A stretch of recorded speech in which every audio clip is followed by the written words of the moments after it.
to it and shoot for the sky.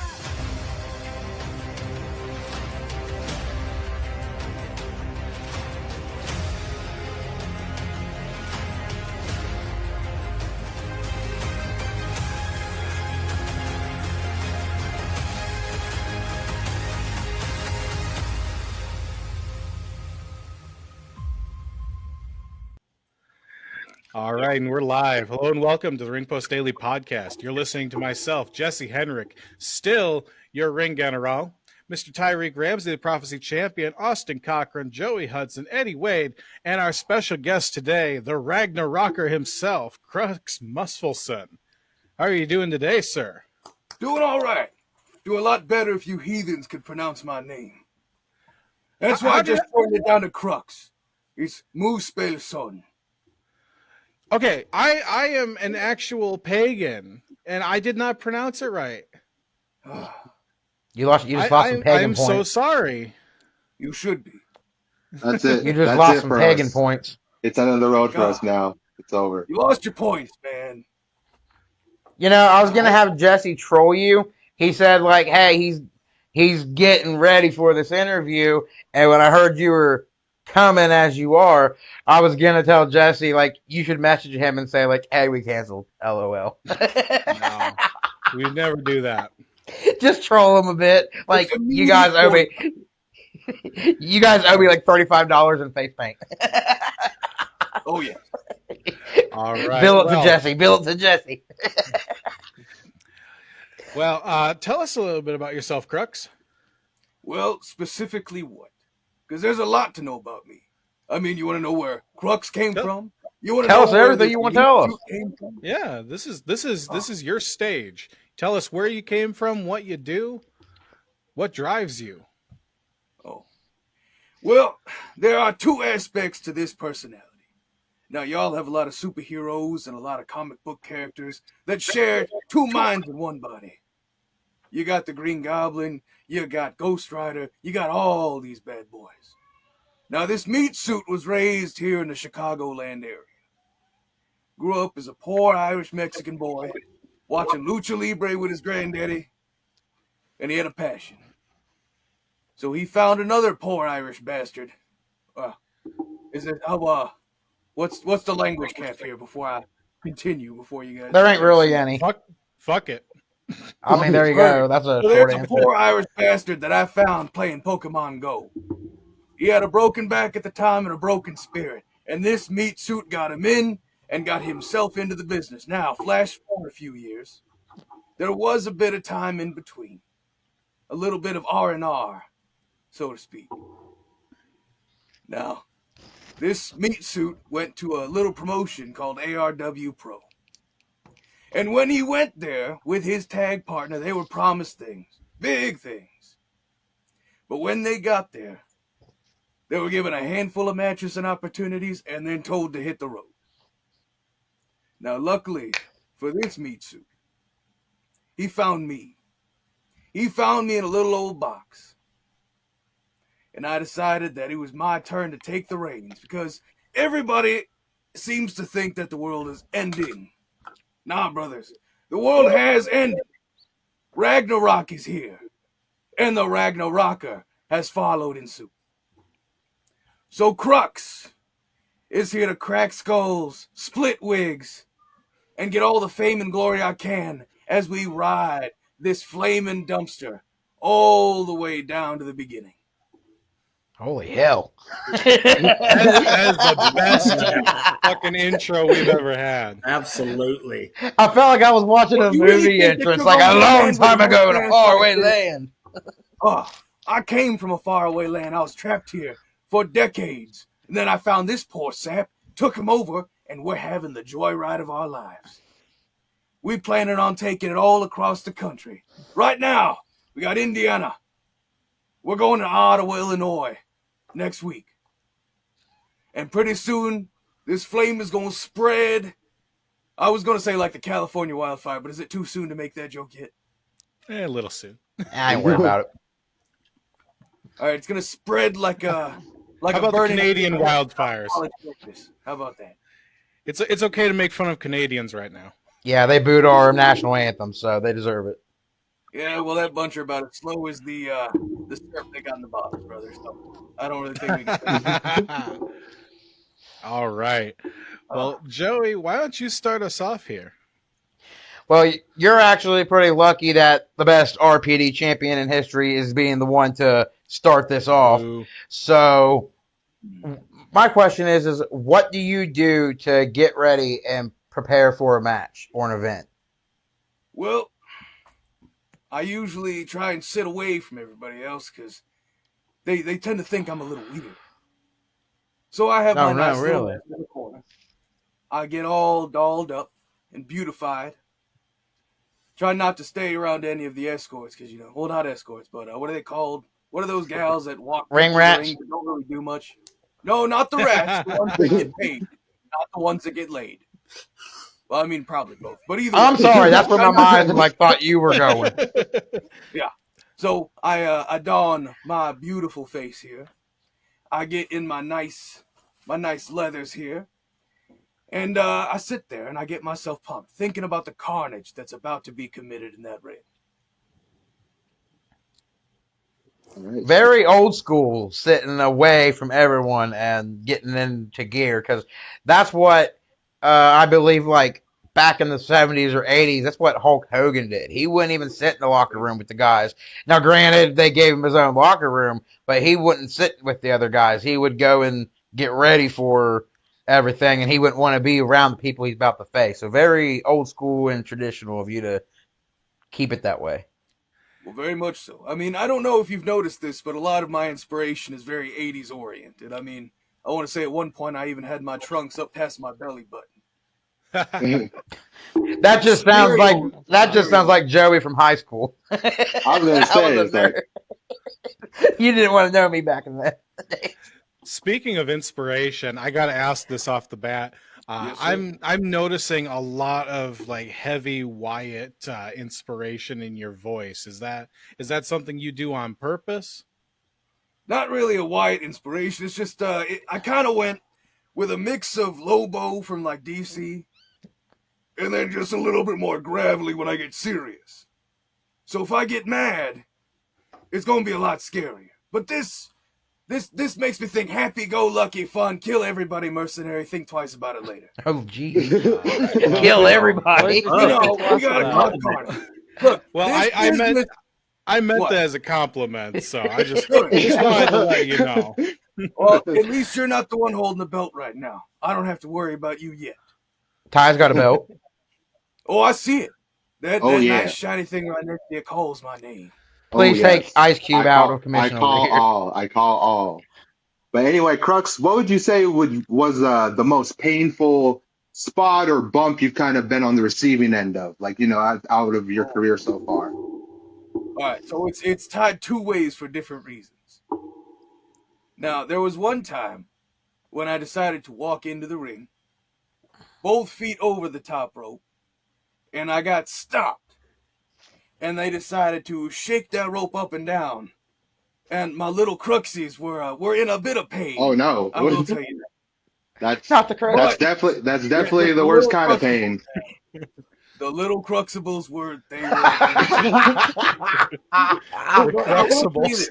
When it comes to a bump, I did happen to be on the receiving end of a double choke slam from two gentlemen that were well over 300 pounds and well over 6'3". Oh yeah, So, when it they're is a driving long you way down. Ugh. Oh yeah, no. You gotta have like an angle level neck to survive that. I snapped back, had a concussion for like 3 days. Oh shit! Ooh. God almighty. Coming down heavy, brother. I'm not a feather. I'm coming down. Did these two fellas have a receipt coming their way, or do they still? Oh, they still got it coming. I mean, I usually take the receipt and cash it out as a beverage alternative. So if they don't wanna get hit, then they can like just that. give me a shot. And make them wait on it. Make them wait on it. They'll build up Oh, yeah. anticipation, and they're going through Oh it, no, just waiting you for the either receipt. wait on it or you get it right out top shelf. Yep. Jesus Christ.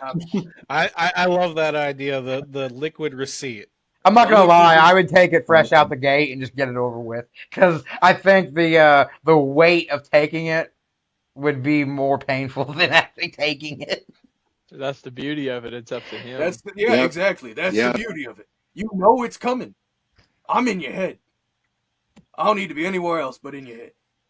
And then I'll whack you upside the head. That's how it works. Crux is in your head. I love it. Absolutely. So, Crux, my question, I know you mentioned a little bit earlier about a lot of inspiration for what you do being drawn from the 80s and 80s oriented. I guess it kind of, coincides with my question. Who are some of your favorite wrestlers that you watched growing up? So growing up, I definitely started with the lucha libre side of things. Like now, I said I was a poor Irish and Mexican, right? Mm-hmm. So my great grandfather, every time I would come over to his house on the weekends, we'd sit there, we watch Triple A, have a great time. Now, when it came down time when I'm at my own house, I see Friday Night SmackDown, Monday Night Raw. Whole new horizon has been opened. The closest thing I got to that experience was Rey Mysterio. Now, I love a mask, but it gets hot. Mm-hmm. And when I say it gets hot, I mean I get sweaty, and nobody wants to deal with that. So this is a nice alternative. But, I grew up seeing guys like Kane, Sting, Bam Bam Bigelow. That's what everyone likes to say. It's like, oh, you're like Bam Bam. It's like, yeah, but, yeah, I'm a little shorter than Bam Bam. He was a giant. I just play one on TV. One of the best big men in the history of wrestling. He doesn't get enough 100%. credit. When I was a kid, I was like, man, think of how long it takes for Bam Bam to paint that flame on his head perfectly every time. And then when I found out it, and then when I found out it was a tattoo, I was like, oh my god, like that had to hurt the head to get that done. Like that's because the top of your scalp being bald and all, that's like your softest area. Like at least it's a baby, but still, like it's got to hurt on top of your head to get a big old freaking flame on there. Like that ain't no walk through the park. Oh, no. But yeah, no. Right. As far as wrestling inspirations, it was the big boys. I might fly light as a feather, but I am clearly of mass. And whenever I saw my representation out there, the Bubba Ray Dudleys, the Bam Bams, I wouldn't so far go as Big Show because that is a whole nother level of big. Oh, But for sure. definitely some of the big man powerhouses for sure. Love it. Nice. Just watch out Well, for the springboard. You never see it coming. I gotta see that. You mentioned ARW, one of the places that you've been, and I was scrolling your Facebook to do my research, and I saw that you're going to be in a match in the pre-show where, if you win against 11 other competitors, you'll get a title shot in the main event. How does one prepare for that? So that is actually at a show called IVWF. So that one it's separate from ARW. Trust me, when it comes to ARW, I sneak in there and then I just fight whoever I can. But IVWF, yes, they gave me the offer. They said, "Hey, we want you in pre-show battle royal." I was a little hesitant, but they told me that I would have that opportunity to face whatever champion walks into an IVWF ring. So I said, "Hey, let's do it." So I've been hitting the cardio. Got to keep that endurance up. Got to make sure I'm hitting the weights a little bit heavier than usual. Not so much that I'm sore, but enough to make sure that I could lift and throw anybody out of that ring, and make sure to keep up the fight for whenever I decide to take that opportunity on, so long as I win. But I'm fairly confident. Because we got wrestlers in there, we got greenies, we got vets. The old ones, I'm going to toss them. Let them, hopefully when they land, the powder doesn't pop out of them. As far as the green boys, I don't know if they know a difference between a ring post and, well, pick anything. Do you think bigger guys in battle royal type matches? Do you think bigger guys have the advantage because it's they're bigger, it's hard to throw them over, or do you think that they're more of a target to go after and get rid of first by more people? Well, I think B is led because of A. So obviously you're going to have the advantage as a big man that can toss whoever over. But that automatically makes you a target. So both of those are very true. Yes. Eddie's a rare type of competitor himself because he's won a steel cage battle royal for RPD money too. We had to pay him out a check for that. Oh, But the reverse battle royal, right? yeah, reverse battle royal. All these guys in a cage, and you have to climb out to win. And Eddie did it. Eddie's a different kind of guy, so he might be able to take some of your battle royal expertise and put it to use. You'll have to excuse Joey. Joey and Eddie are part of TSW, Traditional Southern Wrestling, down in Kentucky, and Joey manages for Eddie, so he's always kind of riding the pony. If you, I'm always on that self-promoting thing. Even people that don't even know Eddie, I'm like, if you don't know Eddie Wade, you should. So Kentucky, right? You guys, Yeah. Don't you guys got to get the licenses to wrestle down there? Yeah. Yeah. I got my wrestling license hung on my fridge because I'm proud of it. I'm looking at it right now. Have a piece of paper that says, "Hey, you can wrestle." Yeah, No we matter got what friends. says. We got friends all over the U.S. from Washington to Florida to Kentucky to Wisconsin. We cover all the bases. But I got a question for you. I know you talked about some of your influences, but this is a question I try to ask everybody because I feel like it's very important. Who is on Crux's personal Mount Rushmore? Who are the 4 biggest pillars of wrestling in your opinion, yourself excluded? Well, that's a fun question for sure, because everyone thinks of their Mount Rushmores as the general things. Like everyone's gonna have the Rocks and the Cenas, but if I'm gonna take the question as my personal Mount Rushmore, so the 4 people that I think would belong on my personal Mount Rushmore would be, first off, Bubba Ray Dudley. Man was a big man that could put some oomph behind it. He also wasn't afraid to climb a rope or two.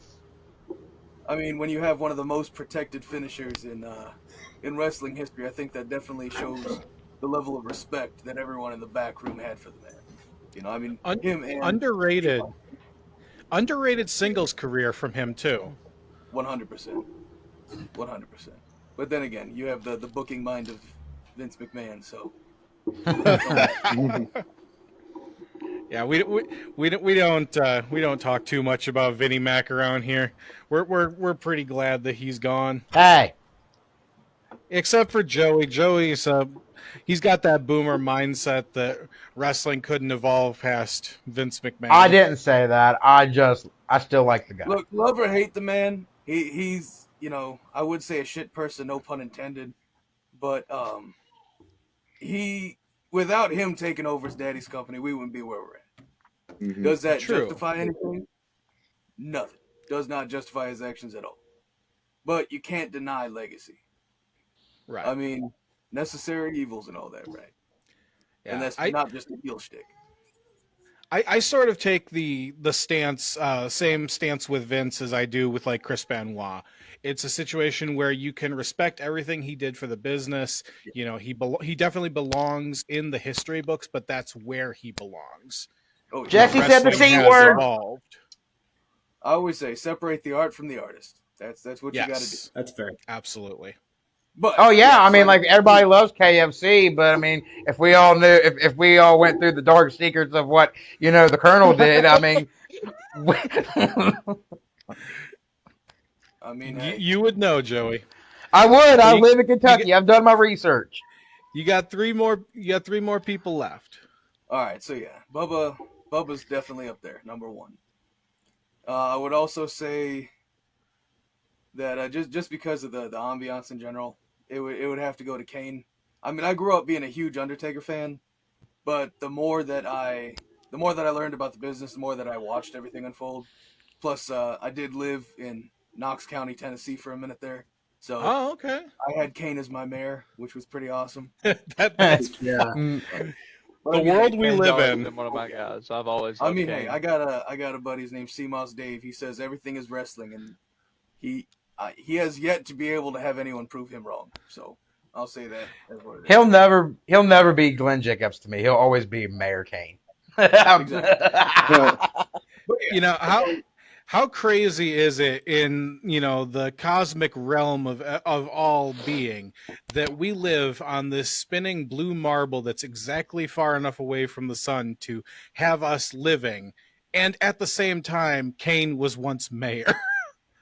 I mean, hey, if you want to talk about people that are that were in the WWE that are now in positions of power, love them or hate them, wherever part of the country you are at, Donald Trump is a member of the WWE Hall of Fame.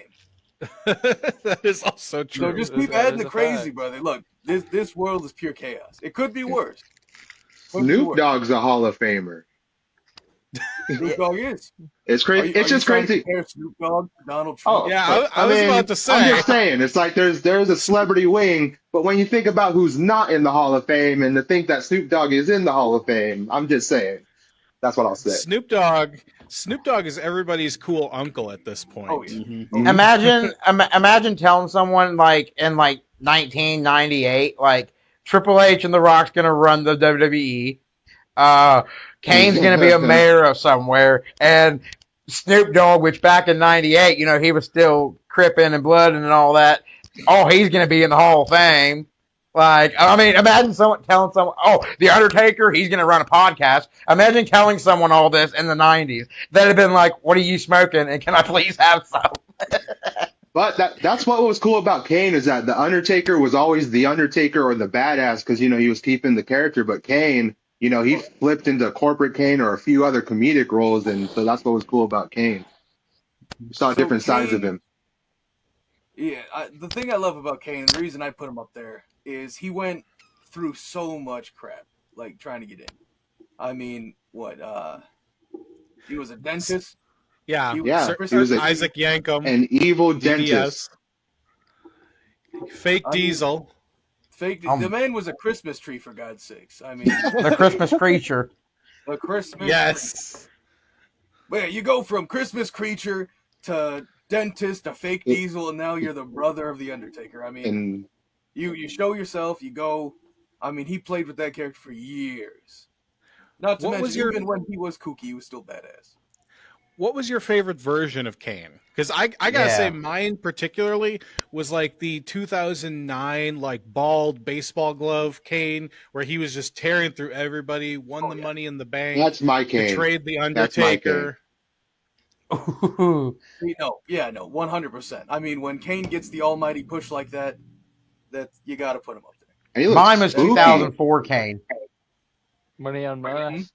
Yeah, like you thought you saw like Kane at his best when he was masked in the 90s and stuff. Like when he was out there like taking the mask off, going crazy, like That was shocking his second, people's testicles probably. and setting people on fire in Jim dumpsters. Ross Like, on fire. Like, yeah, I mean, like right when you thought you couldn't see a more demonic Kane, no, it's like, oh my god, like even like at 13 years old in 2004, I was like, I do not want to go anywhere near that guy. Like if we ever go to a WWE event, I'm leaving if I see him. No, see, I'm like, hey, you're a big dude, I'm a big dude, we're both bald. Let's be friends. There you go. Let's All right, kick so ass together. Hell yeah. Let's just I be You got friends. Bubba Ray, you got Kane. Yes, sir. Third, I definitely put Sting in there for sure. Man has had he had a big change when he went from Surfer Sting to Crow Sting, and then he had all the different phases in TNA. He kept himself relevant. I mean, when you have someone like that, and I'm probably going to reference him as my number 4, but when you have someone that does what Jericho did but almost better, Yeah. like he kept up, he rolled with the punches. He retired at 60. mm-hmm. Yeah. Yeah. Yeah, no, I he mean- changes his skin like a snake. Oh yeah, the man does what he needs to do, and obviously affinity for face paint definitely is in high regard. I feel like I have at least one person with face paint on that mountain. Otherwise, someone here would have said something. But yeah. And then definitely number 4 would probably be Jericho for the just pure sheer charisma that man had. Yeah. I like Chris mainly for like how, I guess when you see like a wrestler going through a hard time or something, one of the very first names you see that donate toward the cause is Chris Jericho, and that's one thing I respect about Chris Jericho is, you know, he does help take care of his fellow wrestlers. He does. I mean, a lot of people do it too, but like Jericho is just like on another level with it. Whether you're going through health problems or an injury or a death, whatever, Jericho's always there with the bank card typing in the info like, how can I help? Oh, yeah. Like, that's pretty cool. No, Jericho is a brother in every regard to everyone in the locker room. I mean, you can't deny that. No one I think he's a class act, dude. I think he's like a stand-up dude. Like, put wrestling and stuff aside, I just think like he has this money, he has the power, and he's like, I can use it for good. I don't have to be, you know, conceited and keep it all. Like, that's pretty cool of him. I like to shake his hand for He's being almost that like way. the Dolly Parton of wrestling. Dolly Parton. I think he would take that as a compliment. I think he would beautiful too. blonde man handing out money to every cause. I mean, they sound similar, right? Yeah, Hi guys. I could dig it. Hi guys. Hi, Ty. All right, Joey, why don't you keep us rolling? Limp Bizkit style. Rolling. Yeah. Stay away from the chocolate starfish, brother. I had that album at least twice as a kid. Dude, it's funny that you say that because Austin's not wearing his shirt this time. Oh. Austin was wearing a shirt last podcast that said "legalize eating ass." Great. Hey, man, my buddy has a shirt that says what? Damn, it was a quote by Gandhi, and I can't remember what. Lift heavy, eat ass. That was the quote. Here's a quote from Gandhi: "Eat however much you want and do whatever the fuck." Gandhi. I think you're mixing up Gandhi and Dionysus there, brother. Two Shit, I'll go along with KFC's quote, finger licking good. My favorite quote is Martin Luther King quote, and it's "Ouch, I've been shot." Famous quote. By the way, that should be that should be Tyreek's new name on the show, Chocolate Starfish. Oh my god. Yeah, he did. Oh I my hate God. that. I hate that. I don't even know what the hell that means. Starfish. I don't know what the hell that means. Your chocolate. Get back to the meat and potatoes here. Okay, so do you have any advice for those interested about getting in the business? Oh yeah. So at the end of the day, you got to find a school. You got to keep your ear to the ground. I mean, I got lucky. I was playing Pokemon Go, found some Irish guy with a broken back, and he's like, "Hey, I wrestle." I said, "Cool. Can I go?" He said, "Sure." And that was it. Sometimes it's easy, like, and I hate it. Like, I've been watching a lot of documentaries recently, and it's always like, "Oh, I just walked in. I walked in, and now I have a career." Like 40 years later. But nowadays, I definitely say go to the appropriate schools, get trained properly, and then move on from there. There's plenty of schools, especially where I'm at. You can't throw a rock in any direction for like 40 miles every direction without hitting a promotion. And Like, just for clarification, how long have you been in the business? So I have been in and out of the business for almost 10 years now. Like, it's at about 9 right now. I started, like I said, when Pokemon Go came out, that's when I got in. So you got like that journeyman status. Like, you're not one of the old heads yet, but you definitely got some, licks under your belt. Oh, I definitely have licks under my belt, but I wouldn't consider myself a journeyman until I've hit at least 4 states. Right now I'm at 3. But when I hit that 4 state, maybe I'll come down to Kentucky. And I was just about to say that. Mhm. I got the contact info. They would love you over at TSW. Oh, yeah. Hey, everyone that watches this podcast, book me. All my information's on my Facebook. Oh yeah, We'll definitely share it. I see Eddie over there playing with the beard. Like, man, I want a beard like his. It is a nice beard. It's Dude, very nice. it's the mustache for me. Like, that is a powerful fucking mustache. It's a mix for me. It's like both. Like, Eddie's like, I gotta try that. Oh yeah. Speaking of which, with your look and everything, Krux, what would you say is the inspiration behind the face paint, the color scheme, and your overall presentation in the ring? Now, see, I feel like when it comes to my aesthetic here, this gorgeous just model-esque stature I got. The if I gave you the name specifically, you're just gonna sit there going, "Oh!" Like, can I take a guess? Can I take a guess? Go for it. Jim the Anvil Neidhart. That's who you remind me of. It's the beard, isn't it? It's the beard. The beard, definitely. It's the aggressive chest hair. Like, You know what's weird is I feel I see glorious. it. Like as I'm looking at him, I feel I see it, but I can't put my finger on it. If you think the chest hair is gnarly, you should see the back hair. This seems I've seen some. coursing through, brother. I've seen some of the still images on Facebook here. I'm like, damn.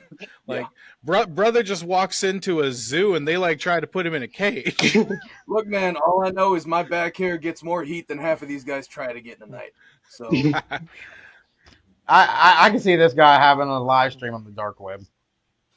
What the fuck does that mean? I don't know, just like everything, like even like just looking at like his frame right now, like you click it, it's like, did I go on like the wrong type of internet? This guy's talking about killing people and just the look on his face, it's like, what did I click on and why do I want to watch more? I love it. But as far as looks go, so the face paint, kind of like Clown from Spawn, kind of was going that route, but I modified it a bit.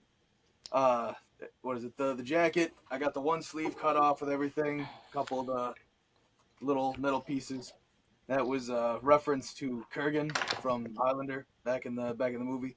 Like I said, a lot of it's 80s oriented. Like you got Bam Bam, you got the Kurgan, you got Spawn, you got, I don't know, ZZ Top.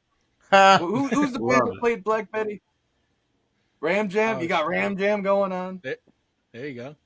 You know, it's just all of it, man. I mean, yeah, I'm just a flaming clown from outer space. I was about to say, you got a little bit of that like Led Zeppelin, Kiss kind of glam metal look to you. Well, you can't be called the Ragna-Rocker if you ain't gonna rock, brother. Yeah, there you go. Golly.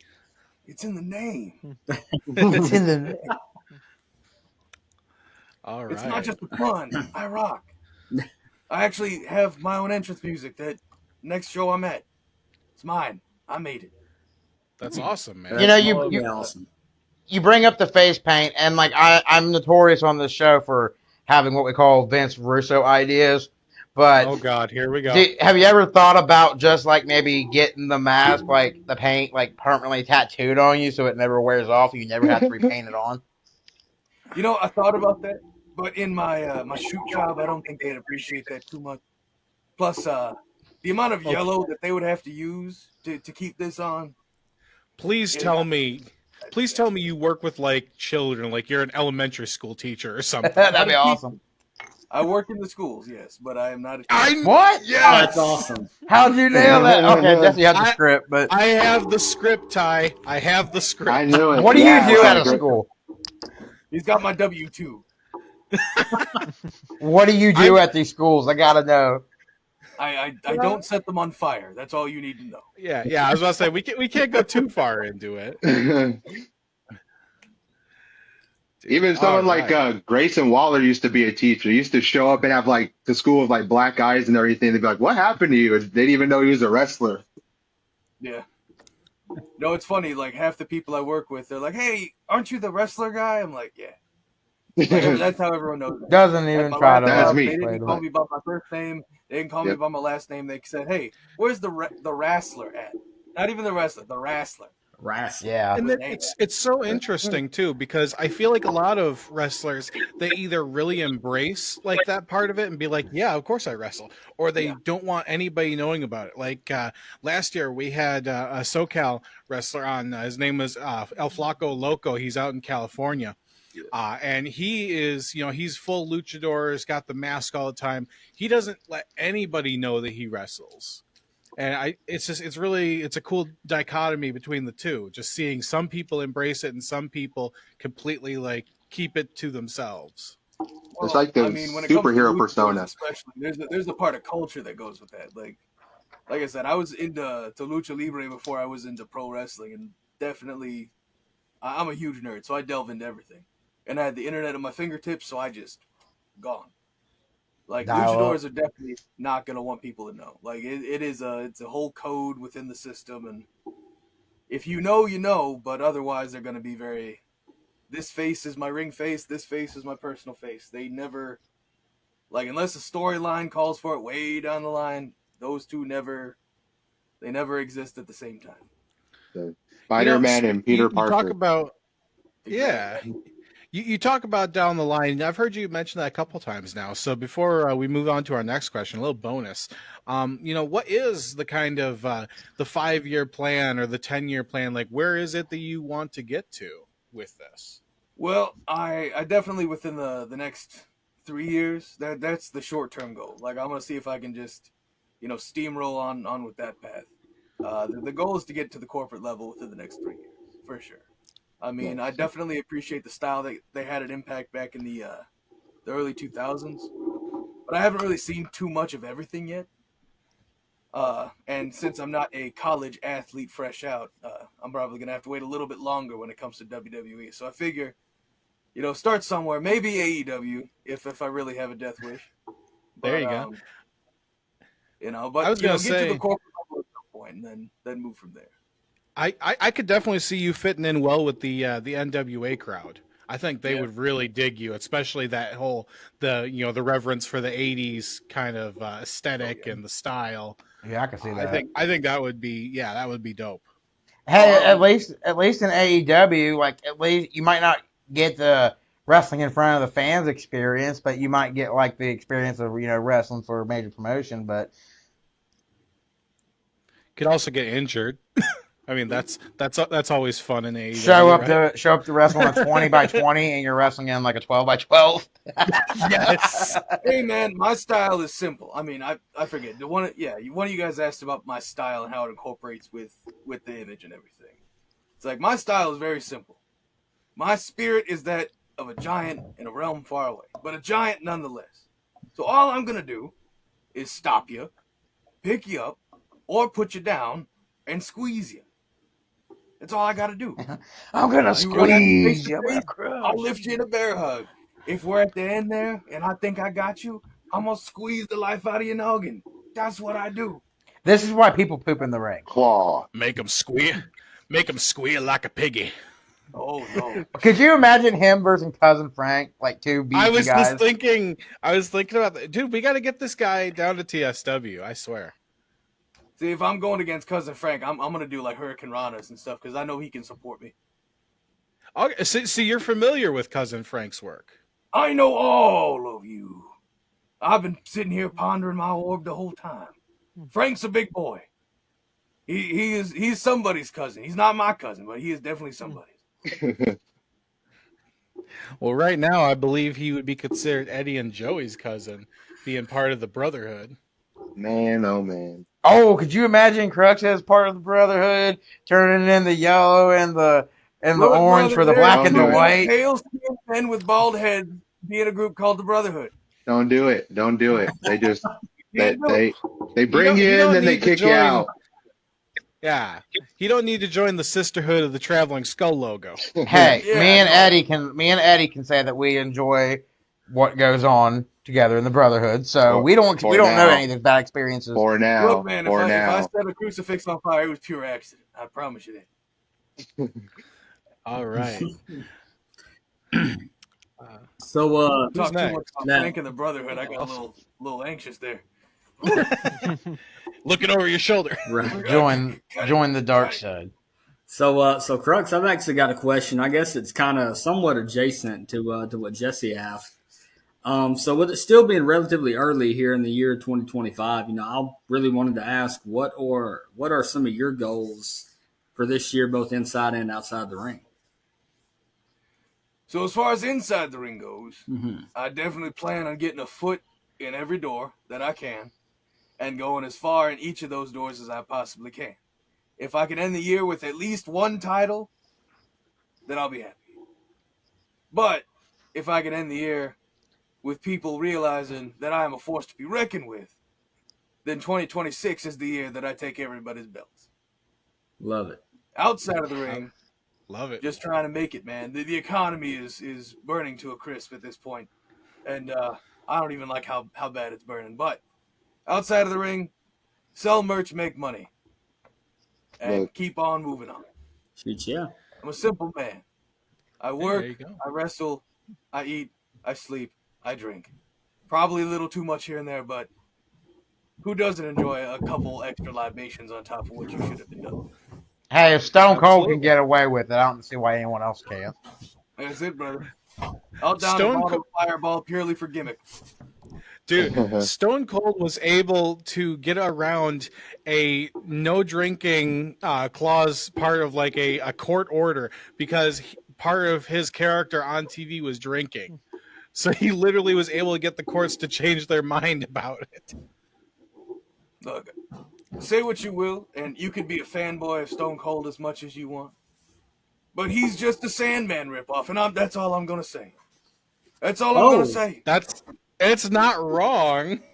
Ah, That's a very spicy take to have to say so confidently, but you're not wrong. indeed. Spicy? I never thought The about guy it. whose gimmick is fire. No. Me, inflammatory? Me, making people out of the collar? Never. You would never. No, I have nothing but the utmost respect for Stone Cold. Haven't met him yet, but I hope so. Hope I can. As a fellow bald, goateed man. Hands on your head. Oh, yeah. But no, I don't know. I like Sandman. Sandman was definitely a vibe for me, especially before he got crucified, you know? You know, you talk about having a lot of lucha influence, and it's just occurring to me, there's a lot of similarity in kind of the way you present yourself, and it seems like the way you work in the ring. There's a lot of similarity between you and Hechicero. El Camista del Ring. El Camino. El Camino. Yeah. I mean, I go with that. I mean, I can see where you're getting at. I definitely hadn't looked at him as a source of inspiration, but maybe I have to. I mean, especially with a name like he's got, I definitely think that maybe I can steal a few things from him. Yeah, I mean, I'm not saying like it's a 1-to-1, but like I could see the chemistry there if there was to be some. For sure. Oh. You finished your question after you didn't give me enough time there. I'm sorry. Golly, you burning up my time, boy. But no, Eddie, why don't you keep us rolling so we don't waste too much more of Crux's time? Yeah, I kind of talked about this earlier, but with your nickname, not only your nickname being a play on Ragnarok, but your last name referencing the Norse realm of fire. How are those embodied in not only when you step between the ropes, but when you pick up a microphone or talking to anybody in general between the ropes? Well, as much as I might be beautiful and strong, I do have a nice sized brain in this here thick skull. And when it comes to the relationship between Muspelheim and Ragnarok and the whole ordeal, I definitely like to consider myself a hot commodity. I'm not too flashy, but I'd like to think of my moves more as a slow burn technique. And I'm going to try and think of as many puns as I can just to keep it going. But yeah, like I said earlier, with the whole fire giant thing, like Muspelson just means, son of Muspelheim. Basically any spirit that came out of that realm was Muspelson, son of Muspelheim. I mean, Surt's a great guy, flaming sword and all that. End of the world. Kind of, he gives me my job. But yeah, the strength of the giant, slow burn of the work of the match, making sure that my heat is extra spicy. I think that I need to definitely get a couple of flashier moves, because as much as I love wrestling, like the guys back in the 80s, I feel like I'm gonna slowly be smoldered out by a bunch of guys doing 30 super kicks and a 2 moonsaults and a couple Canadian destroyers. It's so gross. It is. The oversaturation of the super kicks and the fucking Canadian destroyers and everything. Like, I'm somebody who, like, P.D. Williams, first time I ever saw a Canadian destroyer, like, that's what made me a wrestling fan.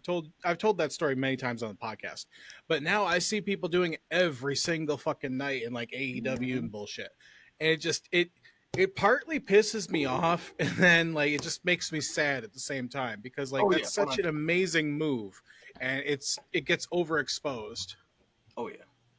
Well, that's just it. I mean, unfortunately, the business side of things is showing a lot more than before. It's what makes money. Everyone likes a super kick party. Everybody wants a spear. Everyone wants some kind of cutter. I mean, you could sit here. What's the Mount Rushmore finishing move? Oh God, Cutter, Spear. spear, yeah, Canadian destroyer. Like, yeah. I was about to say, do you want you the gotta good love route Mount Rushmore or the bad one? no, the Mark Mount Rushmore. Yeah, the Mark Mount Rushmore. Mount Rushmore marks the Monday Night Mark Madness. Yeah, cutter, spear, super kick, and then I'd have to say like some sort of DDT, like the different variations that it's been bastardized throughout history. Yep. Because like the only two people that really come to mind off the top of my head is Gangrel and fucking Jake the Snake Roberts. Like those are two people who made the DDT an actual finisher and made it their own. But then you have everybody. I'm sorry, I got like this whole thing going on where I got people joining me. But I mean, you got all these people taking inspiration. Inspiration is one thing, but then they like I said, they bastardize it, and it kind of pisses me off. Well, I fully understand that. I definitely think that one finisher that I've seen almost get used as just a mid-match move has been a reverse DDT. Or Yeah. the inverted DDT. Yeah, like the Scorpion Death Drop it's no longer a finish. It's one of those moves that's kind of been shoved into the middle. I mean, I'm almost ready to see the Russian leg sweep become a finisher. That's what I'm waiting for. There you go. I will say, when I first saw, like, when Jeff Hardy did his TNA run where he was a heel as part of Immortal, and he turned the Twist of Fate into the Twist of Hate, which became a Scorpion Death Drop, essentially. Like, that was a cool, like, innovation where it took something and changed it. Like, I liked that, but you're right. Like, a lot of people use it now as, like, a transitional move, and it just, it's gross. One thing I hate about finishers nowadays, like, back in the day, like, a finisher finished the match. And like, the whole kicking out of finishers, like, it has its moments where it just makes a match better. But, like, I don't think I need to see it every match. Yeah, Because like it ain't a finisher no more. It's like a mid finisher, and then it's almost a finisher, and then it is the finish. Like, I mean, if you would have saw, like, people kicking out a Stone Cold Stunner in the Attitude Era, like, every match, it wouldn't have been, I don't think, I think that would have taken a lot of what made Austin special. Like, I think one of the last times we've ever seen someone, like, constantly kick out of it was, like, maybe WrestleMania when he fought Kevin Owens. And maybe The Rock at WrestleMania, but, like, it wasn't too much. And, like, I hate that about finishers nowadays. They're not finishers anymore. They're just, eventually it's going to end the match, but, I mean, it's going to get kicked out of 3 or 4 times before that. See, I want to say the last Brock Lesnar match I saw annoyed the living hell out of me. Because I want to say, like, 7 F5s in a row. Almost. I think it was like 3 F5s, and then he kicked out, and then it was 5 more. And I'm like, I was about to say, who was he fighting at that time? I think it was Roman. I think I've Roman. almost wiped it from Had to be All I Roman. know is that there is the stain of irritation. Well, Cody had the last Lesnar match, and that's why I'm asking, because I don't remember that being part of that match. It had to be No, I Roman don't or think Cena. Yeah. No, he's talking about the last one he watched. I think it was Roman. Yeah, I think it was Roman. But it wasn't even too long ago. Like in the early 2010s, like even like people like that's when Shawn and Taker were vets, and they'd even like end matches with the tombstone and with one tombstone or one sweet chin music, and only guys like them would kick out of them on certain stages. All right. Well, I want to bring this home with a little bit of a surprise question, and I think it's an important one we should start asking a lot more in, both indies and, the upper echelons of professional wrestling. and that's if you could change one thing about professional wrestling in 2025 or beyond, what would it be? This. Yeah, that's your surprise question, yeah. But now it's not going to be a surprise for anybody. Now you put me on the spot. When it comes to professional wrestling, I definitely think that there's kind of two things, I would say. One of them is the traditional respect that used to be in the locker room. I definitely know that, like, I mean, for those of you that are in, the restless handshake, or just even certain methods of communication in the back. Like, everyone takes it for granted. Everyone, like, no one seems to respect anybody. You got guys that are coming in, like, fresh out of high school, getting trained for a year, going into a match with a vet, and then trying to tell them what they're gonna do. Like, I definitely think there needs to be a reinstated respect for the business. I'm not saying that has happened at a couple of the, not every company that I've been at, but I've definitely noticed it around, and I've heard a lot about it, especially from the vets. Because, like I said, I was raised by a guy that's been in the business 15 years before he took me on, so he knows the ins and outs. He taught me most of the stuff I know. But as far as like the big picture stuff in wrestling, outside of the personal little areas, I think that storylines need to be prioritized, and I think that even though we have plenty of vets and Hall of Famers and legends at our disposal, I just think it's time to use those for special events rather than just booking them because it's like, oh, Cena's here. Well, Cena's farewell tour, but it's like, oh, Cena, oh, Orton. You got those guys that are legends, but then there's guys that have insane amounts of talent that are coming up, and they're getting buried because, oh, well, we need to finish the 15th Orton storyline we had in the past 3 years, or we need to make sure to throw Roman a bone again, or try another Chad Gable faction. I get that. I do. American Made is doing some good work right now. Oh yeah, I get what you're saying, but like when you're like a Randy Orton or a Roman Reigns or something of that nature, when you're like a huge reason of why people buying tickets and your merchandise is selling way more than other people, yeah, they deserve their time, but I think it's also like kind of respectful too, in a sense, to be like, hey, these people, nothing against the guy I'm about to name off, but like, hey, no one came to Raw and bought a front row ticket to see Akira Tozawa. Like, I'm not crapping on the guy. Put I'm some just respect on no. that man's name. Hold on. I think I'm saying no. I know no one bought a front row seat to see him. They might have come to see a CM Punk or a Roman or someone. But even those guys have to understand, like, maybe I should, like, give a little bit more to this guy who is getting more eyeballs on the product and getting money in my pocket. I think that's part of what he's saying. There's a place for it. Go ahead. Yeah. You were saying, Ty? I was just gonna say, I think that's part of what he's saying, where he wishes wrestling would pay more attention to the storylines rather than who is, maybe kind of drawn more in the circumstance. Maybe that's part of, the reasons he said that. But go ahead, Krux. Yeah. I was gonna say, if anything, we have these legends that do draw the money, yes. But now we have Raw, we have SmackDown, we have NXT, we have AEW, we have Impact, we have all these different promotions. We have Speed. WWE Evolve. We got all these corporate level businesses that they just keep using the same people. I mean, I get the money part of it, but maybe have another side branch. I mean, with NXT, right? You could technically break it into two parts.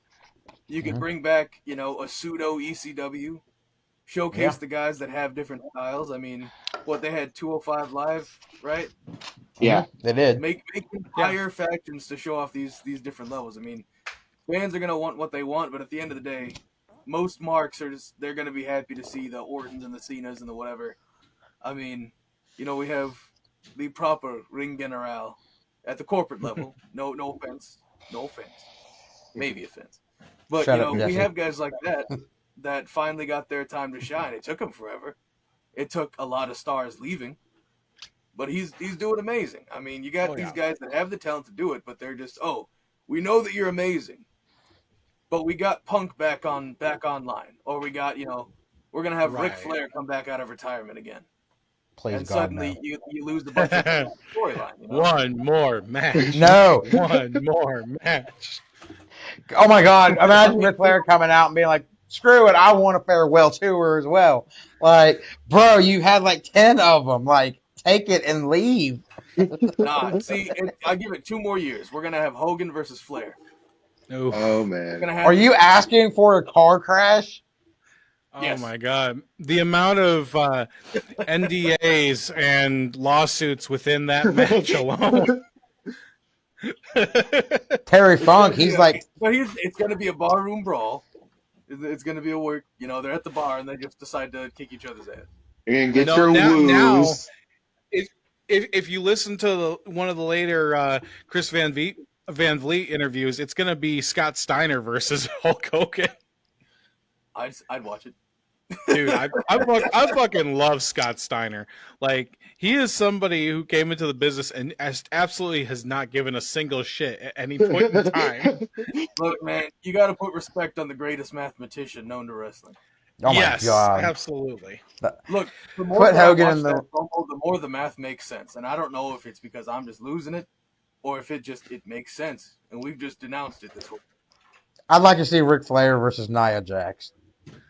Oh my God. Well, with that, I won't waste any more of your time, Crux. I apologize for Joey's behavior. But I do want to Forget give him. you this time.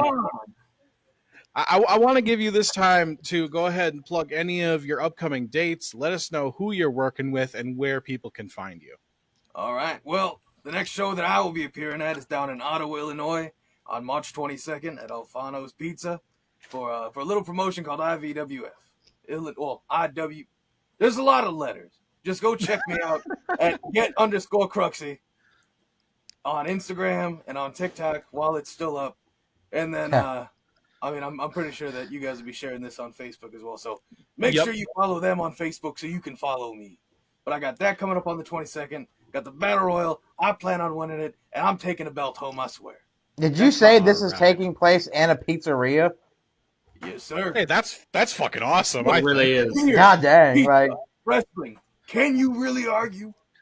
no, I was gonna say if you don't get no pieces of pizza for doing this event, like they're not real. They're not a real partner. The era of the hot dog and the handshake is over. It is a piece of pizza and a head nod. That's what we're at. I like Yep. it. But yeah, No, Pizza and a it's an head elbow nod. bump. oh yeah, the elbow bump. But yes, GET_KRUXXY. There's 2 X's in there. On Instagram and on TikTok, and I plan on getting a foothold in a couple more places, but I'm still stuck in the 80s, and technology is scary. So, All right. Yeah.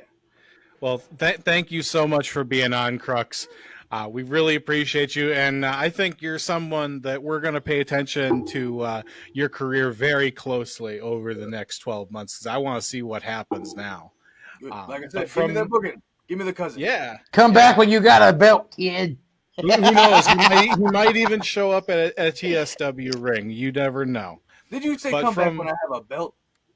Joey. No, I got a That's- tag team. Well, my other half has a tag team belt. And when I say other half, I mean the meat suit without all this. All right. Well, from myself, Jesse Henrik, again, your ring general, Tyreek Ramsey, our prophecy champion, Austin Cochran, Joey Hudson, Eddie Wade, and the Ragna-Rocker himself, Krux Muspelson. This has been the Ring Post Daily Podcast, and I hope you all have a good night.